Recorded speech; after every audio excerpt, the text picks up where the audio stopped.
Let's go to the news. Let's go to the news and see what's happening.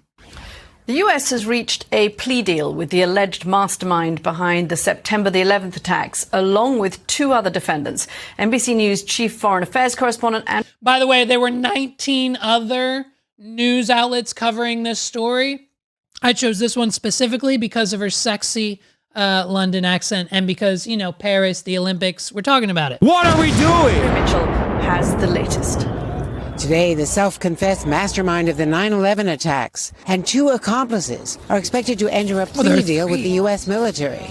According to officials, the three defendants... These are the men, okay? So these are who we are supposed to believe are the three amigos who came up with the plan to send other people to hijack planes and fly them into United States property, okay?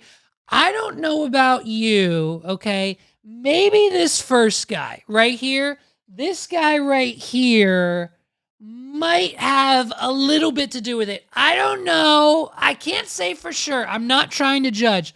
But this guy in the middle, this guy is 100% a fall guy, okay? What are we doing? This man simply said, hey, you give me $100 million. So set to plead. You give me $100 million total, 100 million American US dollars, and I'll say I did whatever you want, fly the plane into the ground. I say whatever you want.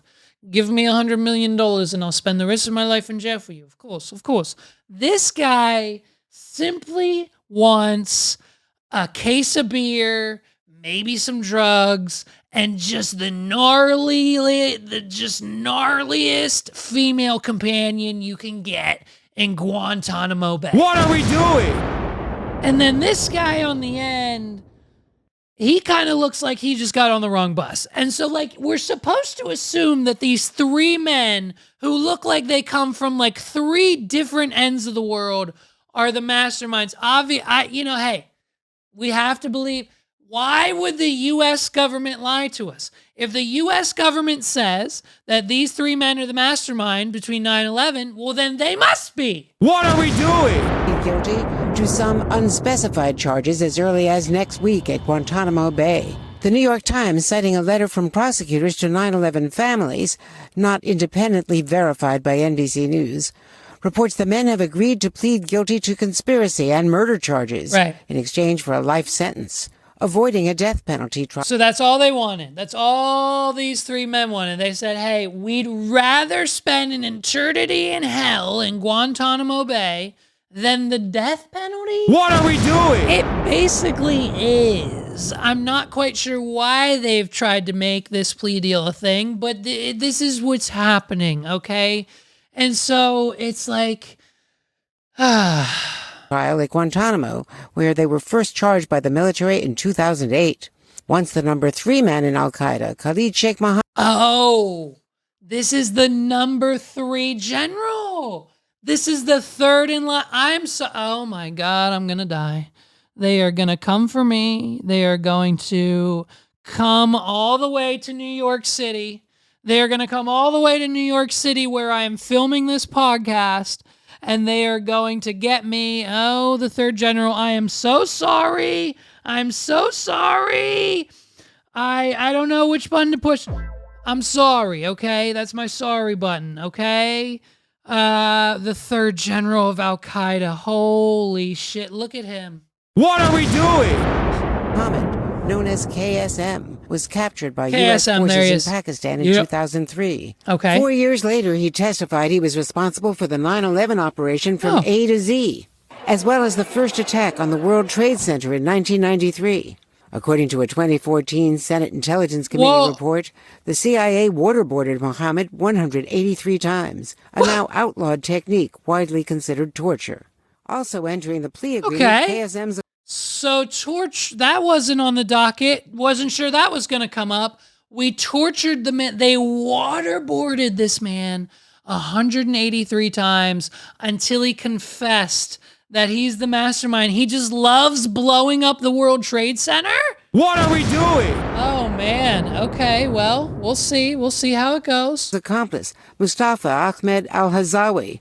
The FBI says he was the main money man, sending credit cards and tens of thousands of dollars to the hijackers. The third defendant, Walid Bin Attash, was a former bodyguard for Osama bin Laden and is suspected by the FBI of planning the attack on the USS Cole in 2000 that killed 17 American sailors. Bastards. Ashley Bisman was just 16 when she lost her father, Jeff Goldflam, on 9/11.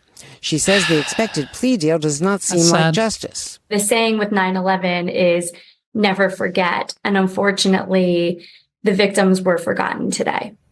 Yeah, the pain still lingers. NBC's Andrea Mitchell with that report. And joining us now is Republican Congressman Mike. The pain still lingers. I mean, but did we, man, I guess, is it too much to say, did we forget about the 20-year Iraq war? What are we doing? What about the drone strikes? What about the drone strikes, George Bush? Obama? Hashtag drone strike, anybody? Here's the facts, folks. I mean, if we're talking about, I'm not saying, listen, it's just, terrible. It's absolutely terrible. So the victims of the families are kind of a little mad, and they have every right to be. It's another, it's another fun time with the U.S. government. What are we doing? And so, you know what I mean? But if we're talking about retaliation, something that could potentially let the families of the victims to rest assured at night, just know that Obama embraced the U.S. drone program, overseeing more drone strikes in his first year as the president than George Bush carried out during his entire presidency, a total of 563 strikes, largely by drones, targeted at Pakistan, Somalia, and Yemen during Obama's 2 terms, compared to 57 strikes under George Bush. What are we doing? So, all I'm saying is you can take that and rest assured at night that not only did, between whatever 563 plus 57 is, how about, let's do the math mentally. Ready? 570 plus 50 is 3,620 times. What are we doing? We drone striked the shit out of 3 to 4 different Eastern countries, over in the Middle East, that were most likely responsible as well for these men and 9/11. So, that happened too, okay? So the plea deal, I mean, they didn't want the death penalty. So, you know what I mean? I don't know, man. It's just, I was too young. I was too young when it happened to discover what actually happened that day. I was in my 20s when I discovered the documentary Loose Change. If you know, you know. And it's 9/11 is one of those things that it's like, yes, I'm human and I have emotions, and I understand that it is very upsetting and very distressing and disappointing. And just to hear this news about these men who are allegedly the men who planned it from A to Z, and over 2,000 people had their lives lost that day. Rest in peace to all of them. But, it's one of those things that I don't think we'll ever fully understand. I mean, you can't, there's too many holes in the story to the point where, dude from the White House was on NBC the day before saying that the United States government has lost hundreds of billions, if not trillions of dollars, and they don't know where it went. And then the next day, a plane just so happened to crash into that exact spot in that building. What are we doing? To destroy any and all records, if we were to ever have a chance to find them, of that money. Where'd the money go? There's a lot of pieces to the puzzle that I don't think, you know what I mean? Like, everyone's brother says that the 9/11 report is false.